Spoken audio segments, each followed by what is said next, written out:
तो ये रूट गया है तिरुवनंतपुरम सीधा, और ये राइट में देखिए पूरा सी है।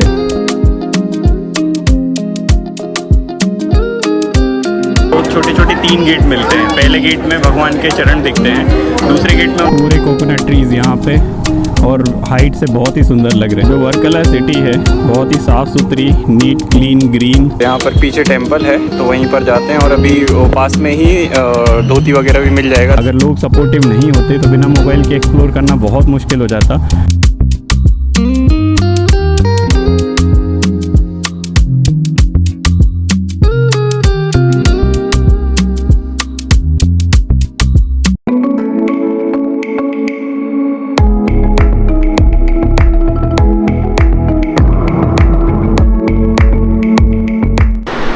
Hello to all the lovely people out there. Welcome back to your channel Tall, Dark and Travelsome. तो जैसा कि अभी हमारी केरला सीरीज़ चालू है, और केरला सीरीज़ में लास्ट एपिसोड में आपने देखा होगा कि हम पहुंच गए थे एलेप्पी से वर्कला, और अभी वर्कला से निकल रहे हैं Thiruvananthapuram. It should be the last episode of this Kerala series, because अभी हम आज ही पहुंच जाएंगे रात तक पुणे वापस। तो अभी हैं हम वर्कला में, और वर्कला से जा रहा है तिरुवनंतपुरम। डिस्टेंस है अराउंड 40 to 45 किलोमीटर्स, एंड वहीं पर फिर हम बाइक भी सबमिट करेंगे। तो चलिए फिर करते हैं इस केरला सीरीज़ के आखिरी एपिसोड को भी स्टार्ट। सो पवन सुत हनुमान जी की जय।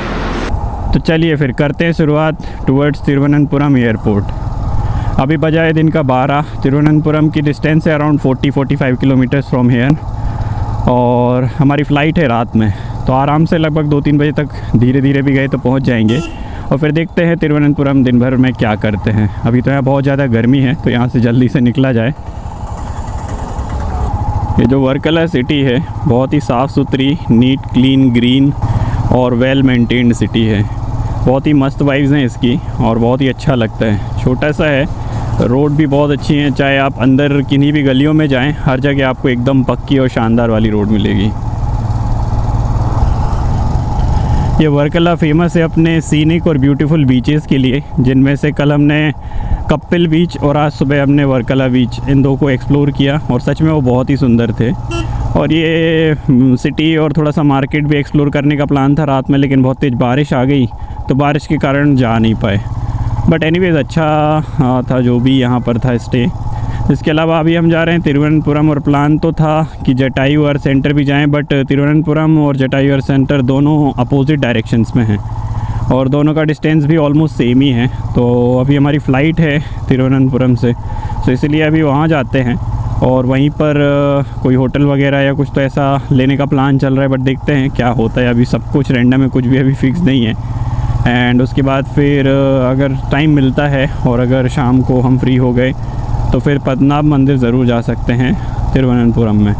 बट अभी तक ऐसा कुछ रूम या कुछ ऐसा फ़िक्स नहीं हुआ है। ऑन द वे ही हम लोग जा रहे हैं, और देखते हैं अगर कोई ठीक ठाक डील मिलती है तो रूम लेना इसलिए ज़रूरी है क्योंकि फ़्लाइट है रात में 12 बजे, तो आराम से वहाँ पर सामान वगैरह रख के थोड़ा सिटी एक्सप्लोर की जा सकती है।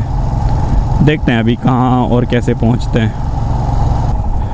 अभी जिस रूट से हम जा रहे हैं वो एकदम प्रॉपर कोस्टल रोड है, क्योंकि यहाँ पर एक नैरो सा सड़क है, और राइट में पूरे में, आई थिंक यहाँ से दिख नहीं रहा होगा, बट राइट में पूरे में सी है, और बस ये सीधा रोड है। इसी तरह से दोनों तरफ मस्त नारियल के पेड़ हैं और अच्छा व्यू है। तो ये रूट गया है तिरुवनंतपुरम सीधा, और ये राइट में देखिए पूरा सी है। एकदम सी के साथ ही ये रोड चल रही है, और बहुत ही सुंदर है ये रोड। केरला एक्चुअली पूरा, जैसे मैंने बताया, ओवरऑल ही बहुत सुंदर है। तो अभी तक सिर्फ किताबों में इसकी ब्यूटी के बारे में पढ़ा था, बट अब जाके इसको एक्सप्लोर करने का भी चांस मिला। लोग भी यहाँ के बहुत अच्छे थे, बिकॉज़ कुछ दिनों से मोबाइल भी ख़राब हो गया था, तो बिना मोबाइल के, अगर लोग सपोर्टिव नहीं होते तो बिना मोबाइल के एक्सप्लोर करना बहुत मुश्किल हो जाता। बट हर एक बंदा जो भी मिला बहुत सपोर्टिव था, तो it was a good experience. और मुझे तो बाइक से एक्सप्लोर करने को मिला, तो मेरे तो अलग ही मज़े हो गए। और ये जो बाइक मैंने जहाँ से ली है उनका नाम है बिलाल, तो उनका मैं कॉन्टैक्ट वगैरह डिस्क्रिप्शन बॉक्स में दे दूँगा। सिर्फ इस वीडियो के नहीं, बाकी जो इस केरला सीरीज़ के सारे वीडियोज़ हैं पुराने, उनके डिस्क्रिप्शन बॉक्स में भी उनका डिटेल सब आपको मिल जाएगा। पैकेज वगैरह के लिए आप उनसे बात कर लीजिए और थोड़ा बार्गेन भी कर लीजिए। So overall it was a good ride experience in Kerala और बहुत अच्छा लगा यहाँ आके।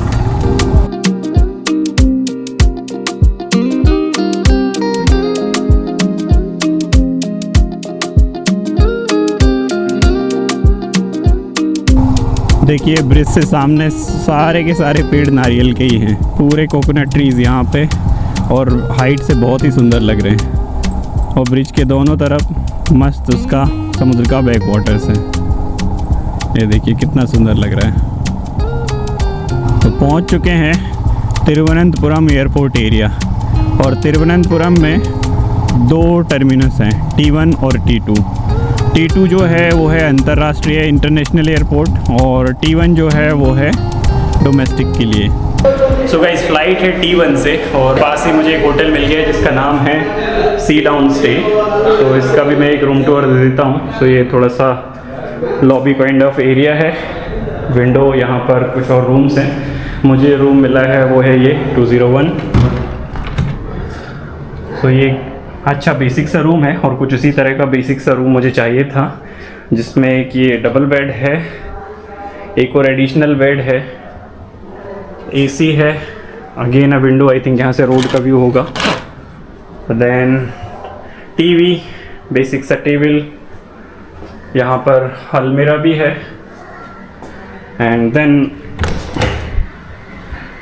एक छोटा सा बट यूज़फुल सा वॉशरूम भी है, एंड एक मिरर है। सो ओवरऑल ये एक डिसेंट रूम मिला मुझे। कुछ इसी तरह का मुझे चाहिए था, बहुत ज़्यादा कॉस्टली नहीं।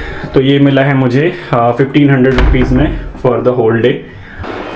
सो अभी बज गए शाम के 4, और अभी रेडी हो रहे हैं पद्मनाभ स्वामी मंदिर जाने के लिए। वहाँ पर शायद टाइमिंग रहती है 4 बजे से वो मंदिर शाम को ओपन होता है, और आई थिंक 7:30 बजे उसके लास्ट एंट्री होती है। सो इसीलिए अभी बज रहे हैं 4 और अभी निकल रहे हैं मंदिर के लिए। वहाँ पर लाइन लगेगी, आई थिंक 2 तरह की लाइन लगती है, पर वहाँ जाके देखते हैं कि वहाँ कितनी भीड़ होती है, और उसके अकॉर्डिंग करेंगे दर्शन। और दर्शन का एक और चीज़ इम्पॉर्टेंट है कि वहाँ पर ड्रेस कोड है, मेल्स के लिए धोती, और उसके अलावा टी शर्ट वगैरह कुछ ऊपर नहीं पहन सकते हैं, और फीमेल्स के लिए वहाँ पर साड़ी, या फिर अगर साड़ी नहीं है तो आई थिंक ड्रेस के ऊपर उनको भी धोती लगाना पड़ता है। तो इस तरह से वहाँ पर है, ऐसा मैंने सुना है, और नीचे अभी होटल में भैया ने भी यही बताया। तो अभी जाते हैं वहाँ पर और देखते हैं कि कितनी भीड़ होती है, और ये सब ड्रेस कोड वगैरह वहाँ पर शायद मिल जाएंगे, धोती वगैरह। आ गए हैं मंदिर पद्मनाभ स्वामी टेम्पल। होटल से ज़्यादा दूर नहीं, ओनली 5 किलोमीटर्स ही था, तो ज़्यादा टाइम नहीं लगा, हार्डली 10 मिनट्स लगे। और मेरे पीछे यहाँ पे पार्किंग है, तो प्राइवेट व्हीकल अगर बाइक वगैरह ला रहे हैं तो हम यहाँ पे पार्क कर सकते हैं। एंड यहाँ पर है पीछे मेरे मंदिर, तो यहाँ पर पीछे टेम्पल है, तो वहीं पर जाते हैं। और अभी पास में ही धोती वगैरह भी मिल जाएगा, तो वो हम चेंज करके अंदर जाते हैं। तो चलिए चलते हैं भगवान के दर्शन के लिए। तो मंदिर का जो एंट्री गेट है, एंट्री गेट के ऊपर ये जो मीनार टाइप का, आई थिंक ये 7 फ्लोर्स हैं।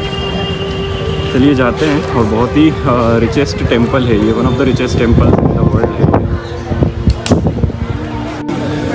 तो ये सारी चीज़ें मंदिर के अंदर अलाउ नहीं है, इसलिए हमें यहीं क्लॉक रूम में रखना पड़ेगा। ये क्लॉक रूम है, और ये सारी चीज़ें यहाँ पर अलाउ नहीं है, इन्फॉर्मेशन लिखी हुई है। श्री पद्मनाभ स्वामी टेम्पल में श्री भगवान विष्णु जी के दर्शन भी हो गए हैं, और दर्शन बहुत शानदार हुए। यहाँ पर जब आप अंदर जाते हैं तो छोटे छोटे 3 गेट मिलते हैं। पहले गेट में भगवान के चरण दिखते हैं, दूसरे गेट में उनका मध्य भाग दिखता है, और तीसरे गेट में उनका चेहरा दिखाई देता है। और यहाँ से लाइन शुरू हो जाती है, लाइन रहती है कॉमन। यहाँ पर काउंटर है जहाँ से आप 500 रुपीज़ का टिकट ले सकते हैं, जिससे आप भगवान के थोड़े और करीब जाके दर्शन कर सकते हैं। बट ये लाइन एक पॉइंट तक कॉमन रहती है, फिर वो बढ़ जाती है लेफ्ट हैंड साइड और राइट हैंड साइड में, और फिर आप अंदर जाते हैं। और जब आप टिकट लेते हैं तो एक प्लेट में आपको तुलसी के पत्र यानी तुलसी के पत्ते और 2 छोटे वाले केले, जिन्हें इलायची केले कहते हैं, वो मिलते हैं। आप सीधा अंदर जाते हैं, पुजारी जी को देते हैं, वो भगवान के ऊपर चढ़ाते हैं और हमें वापस कर देते हैं। फिर वापसी में आपको वही प्लेट बाहर आने पर काउंटर पे देना होता है। काउंटर में वो आपको प्लेट का पूरा प्रसाद एक कैरी बैग में डाल के दे देता है, और इस तरह से आपके कंप्लीट दर्शन हो जाते हैं। तो इनका टाइमिंग है दर्शन का, जो मैं डिस्क्रिप्शन बॉक्स में दे दूँगा। तो इस तरह से हमारे दर्शन हुए, और बहुत अच्छे दर्शन हुए। जय हो भगवान विष्णु की। तो तो अभी शाम हो गई है, 7:30 बज रहे हैं और 7:30 बजे देखिए जब लाइटिंग हो गई है तब मंदिर कितना सुंदर दिख रहा है। एक्चुअली मंदिर के अंदर बड़ी बड़ी वॉल्स हैं और पूरी वॉल्स में बहुत सारे दिए लगे हुए हैं। तो जब अभी अगर अंदर कोई जाएगा उसको जो व्यू मिलेगा वो एक्सेप्शनल होगा, क्योंकि पूरी वॉल्स पे ही दिए लगाए गए हैं तो पूरी वॉल्स जगमगाएंगी, बहुत शानदार दिखेगा। एनीवेज बाहर से भी बहुत ही अच्छा दिख रहा है, इतना बढ़िया लाइटिंग है। ये मंदिर के बारे में ऐसा है कि एक दिवाकर ऋषि थे, उन्होंने भगवान विष्णु की कठोर तपस्या करी थी और फिर एक दिन भगवान विष्णु ने प्रसन्न होकर उनको दर्शन दिए थे शेषनाग के साथ। तो शेषनाग के साथ ही ये मूर्ति भी अंदर ही है जहाँ पर विष्णु भगवान लेटे हुए हैं। और बाद में फिर एक राजा थे, आई थिंक मार्तंड राजा थे, उन्होंने इस मंदिर का निर्माण कराया और फिर इसकी देखरेख करी। और ये भारत के आई थिंक या विश्व के रिचेस्ट मंदिरों में से एक मंदिर है ये। तो बहुत ही शानदार है ये मंदिर और इसका बहुत ज़्यादा इतिहास है। इसमें 7 द्वार हैं और आई थिंक 7वां द्वार अभी तक ओपन भी नहीं हुआ है। ऐसा कहते हैं कि अगर वो ओपन होगा तो बहुत सारे नेचुरल डिज़ास्टर्स हो सकते हैं। तो जय हो भगवान विष्णु की। चलिए फिर अब यहाँ से निकलते हैं।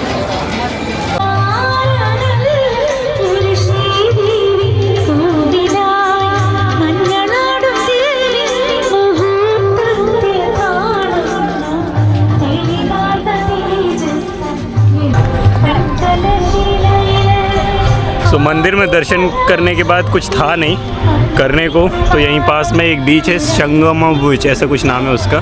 तो बीच पे आ गए हैं, वहीं पर ये थोड़ा गाना वगैरह गा रही हैं वो और थोड़े से शॉप्स वगैरह लगी हैं और एक छोटा सा पार्क है।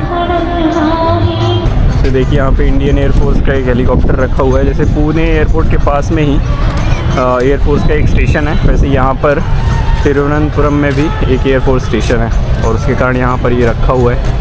लोग आ रहे हैं, पास से देख रहे हैं और अच्छा खासा उनको एक चांस मिल रहा है इस तरह के हेलीकॉप्टर को पास से देखने का।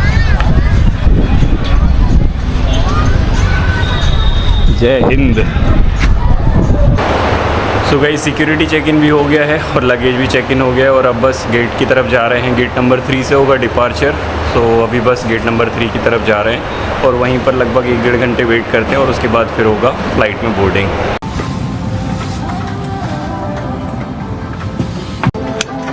तो अभी हो गई है बोर्डिंग और बस अब 2 घंटे में पुणे पहुंच जाएंगे और ये केरला राइड की सीरीज़ यहीं ख़त्म हो जाएगी। तो चलिए चलते हैं पुणे।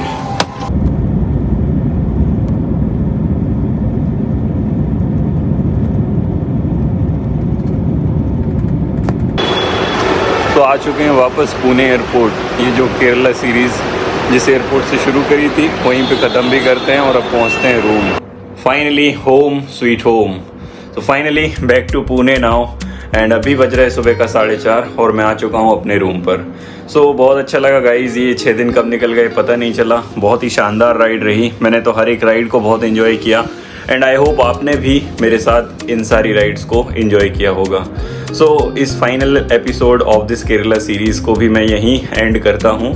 आई होप आपको ये वीडियो पसंद आया होगा गाइज। अगर पसंद आया तो प्लीज़ लाइक कीजिएगा, अपना फीडबैक कमेंट कीजिएगा और अगर चैनल को सब्सक्राइब नहीं किया है तो काइंडली सब्सक्राइब भी कीजिएगा। सो बस इसी तरह से इस चैनल के साथ जुड़े रहिए ताकि हम फ्यूचर में और भी राइड्स कर सकें और साथ में इन जर्नीज़ को एंजॉय कर सकें। आई होप ये पूरी सीरीज़ आपको बहुत पसंद आई होगी। मैं हर एक एपिसोड का लिंक डिस्क्रिप्शन बॉक्स में डाल दूंगा, सो आप उनको जाकर चेक कीजिएगा। Thank you so much guys for watching this vlog. Thank you so much.